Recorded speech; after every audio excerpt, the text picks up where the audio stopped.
get the exact information as to what virus or what bacteria or what pathogen is really circulating.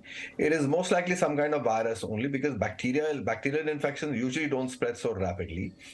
Second is that they'll have to ensure that there is adequate control measures being taken in China to control the spread of the infection to other parts of China and other parts of the world as well. So these are the two things that they need to be actively involved in, and be able to caution all of us as to what next we can do to prevent this from coming into our country. All right. Well, Dr. Nangia, thank you so much for joining us on WION with your insights on this. Thank you. A new health scare from China is bringing the dreaded COVID memories back, and India is on guard. On WION World is One, we have been telling you all about China's mystery illness. We don't want to speculate, but we'll try and present to you the facts. Because not being armed against a virus can be dangerous, and as the pandemic has taught us, even fatal. Let's start with what's happening in China. Children in northern China are falling sick. They are complaining of respiratory illnesses. Many have pneumonia, which has been attributed to the circulation of various pathogens such as Mycoplasma pneumonia. This is a bacteria, but good news is it's not as contagious as COVID-19. But before I proceed, I want to show you a video.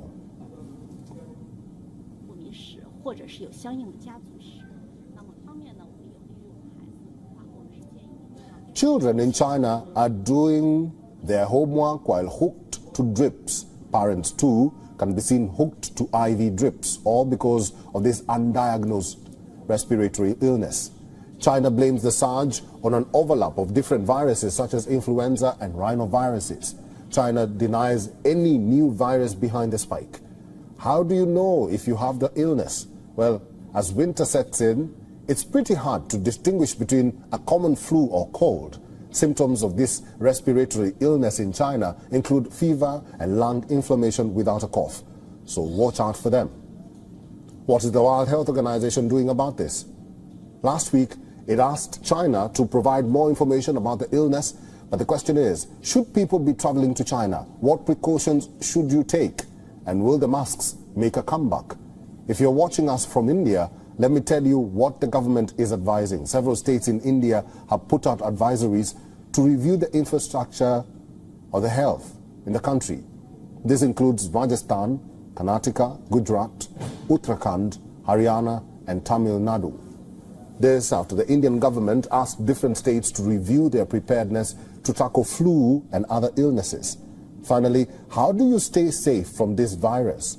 The World Health Organization recommends that people follow basic protocols, self-isolate. If you have symptoms, get tested, wear masks if needed. There are no restrictions on travel to and from China, just not yet. I know this may take you back to the scary memories of COVID-19, but do not panic and always remain cautious.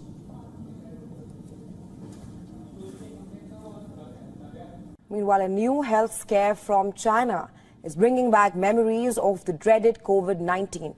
And India, along with other nations, are on guard. Children in northern China are falling sick.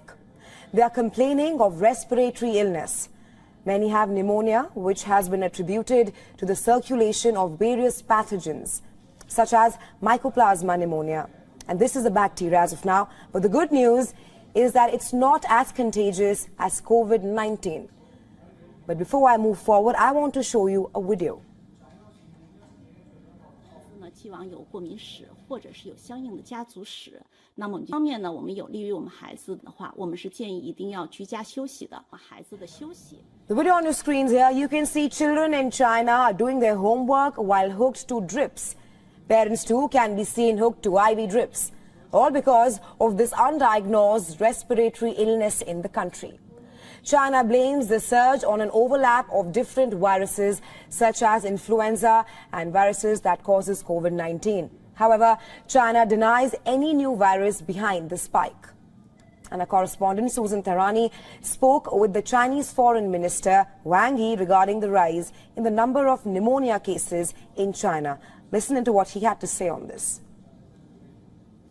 中国有非常健全的医疗体系，那么最近发生了一些个别地方发生一些儿童的感冒的事件，这其实在任何国家都会发生，而在中国处在有效的管控之下。 And seeing the rise in cases of respiratory illnesses, in the US, a congressional committee has sent a letter to the Center for Disease Control and Prevention, demanding that the illness in China should be made more transparent, stressing that the agency could not repeat its pandemic-era mistakes. While last week, the World Health Organization had asked China to provide more information about the illness. And in India, the government has issued an advisory regarding the respiratory illness in China. Several states have put out advisories to review the health infrastructure. This includes Rajasthan, Karnataka, Gujarat, Uttarakhand, Haryana and Tamil Nadu. This after the Indian government asked different states to review their preparedness to tackle flu and other illnesses in the country. Now let's take a look at how these Indian states are preparing themselves. Starting with Karnataka, where the state health minister has informed hospitals to be prepared, do some mock drills and see the availability of oxygen, beds and PPE kits. In Tamil Nadu, the state is very carefully probing fever in children. Fever camps have been set up across the state that are being held every week. Moving on to Gujarat, where the state has re-examined the oxygen availability and bed preparations, which are made during the period of the COVID-19 pandemic. Arrangements have also been made to create a different ward for respiratory illness cases. While in Rajasthan, the Medical and Health Department has advised its staff to remain alert and formed rapid response teams, while also asking officials to prepare an action plan for the prevention and treatment of the disease. And finally, in Uttarakhand, the state government has sounded an alert directing officials to step up surveillance in the state, notably 3 districts in the state, which are Uttarkashi, Pittorgarh and Chamoli, who share land borders with China. The officials have also been directed to make required arrangements for isolation beds, wards, oxygen beds, ICU beds, ventilators and oxygen cylinders for the treatment of pneumonia and influenza flu patients in the state. Now, shifting focus to a mysterious respiratory illness that has